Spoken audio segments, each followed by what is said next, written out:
As today's world accelerates rapidly towards the future, our lives are increasingly defined by technologies. While these technologies can appear overwhelming or detrimental in certain situations, they often facilitate the achievement of personal and collective goals. Applying technology to address society's problems can help us create the reality we want by altering what is inconvenient into what is true. Or is it true? This is a deepfake. Welcome to the future of disinformation. Welcome to Deepfake's Disinformation, Detection, and the Future. Artificial intelligence is bringing new and unprecedented capabilities to just about every aspect of society, and visual media is no different. Deepfake technology can now bring people back to life, put new faces in old movies, and potentially undermine our ability to believe what we see. In this module, we will enhance your ability to explore, explain, and engage with deepfakes in order to better understand their meaning for our evolving world and establish your role in critically navigating emerging realities and futures. A deepfake is a manipulation of audio or video to make it appear that someone is doing or saying something that they didn't actually do or say. There can be great benefits to this technology. It can bring our world alive and make fantasy into reality, art into real life. Here, Salvador Dali was brought back to life to interact with those visiting and exhibit his work, so that his thoughts and motivations could be made more accessible to the audience, rather than just as written commentary mounted on the wall. It can also give voice to those who have lost theirs, or facilitate interaction with people, places, and ideas previously unimaginable. Greetings. I am Salvador Felipe Jacinto Dalí y Domenech, and I am back. Even though Dali's been gone for 30 years, we're using artificial intelligence to bring him back today. Deepfakes can also be used in more malicious ways. One thief stole $243,000 from an energy company CEO by mimicking the voice of his boss using an audio deepfake.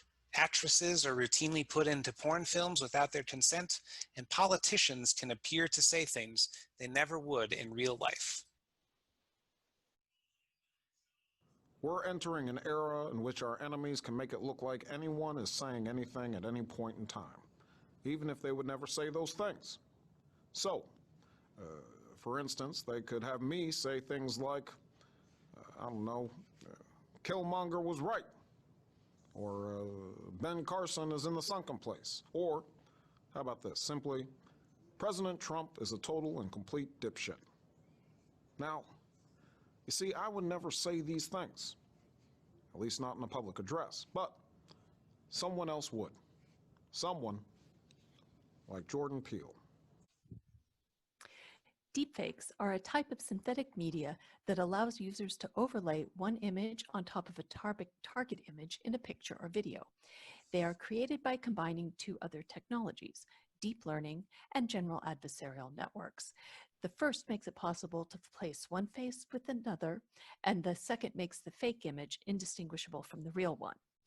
Deep learning uses layers of AI algorithms to learn what two faces look like by identifying key features such as eyes, eyebrows, noses, and mouth. The algorithms then put one face on top of another by matching those features between the two faces. The new face is then put into the general adversarial network that guesses whether the image is fake or real. The two systems go back and forth until deep learning produces an image that the adversarial network identifies as real. While deepfakes are new, the desire to create misinformation or disinformation is as old as civilization. Photography gave us a visual record of this, the press swapping the face of Abraham Lincoln onto the body of John Calhoun to make Lincoln appear more manly, or Stalin erasing his enemies from photographs. Photoshop then gave anyone with access to the software the ability to manipulate images to the extent that photoshopped is now a general term for altering photographs. Deepfakes are just the next step, altering videos the same way Photoshop can alter static pictures. What's different now is that deepfakes can be shared instantly with millions around the globe, moving much faster than any ability to detect or discredit them. Because deepfakes could ruin the reputations of public figures or negatively influence political events, the United States and other governments are considering how to regulate this technology so the benefits can be maximized while the harm it does minimized. The Deepfakes Accountability Act of 2019 requires that deepfakes be marked with a digital watermark or other labeling indicating what it is, along with reports on the status of the technology from different federal agencies. State governments are taking up legislation to protect individuals from revenge porn or other malicious uses.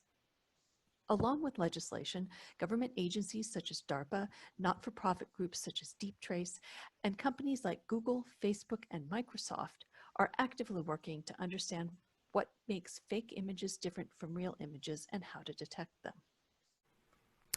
It doesn't require big initiatives or high-tech detection algorithms to fight the dangers of deepfakes.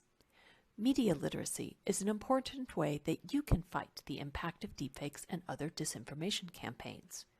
It really comes down to not being complacent about what you see or hear. Does it make sense that I would present a course on deepfakes? Do my facial expressions match what I'm saying? Is it even possible for me to be here now for this class? By thinking critically about what you see, as well as creating and sharing media responsibly, you can join the fight against the negatives of deepfake technology. Individually and collectively, we can address the issues surrounding deepfakes and determine educational, artistic, and inspirational ways to utilize them. In this module, we will enhance your ability to explore, explain, and engage with deepfakes in order to better understand their meaning for our evolving world and establish your role in critically navigating emerging realities and futures.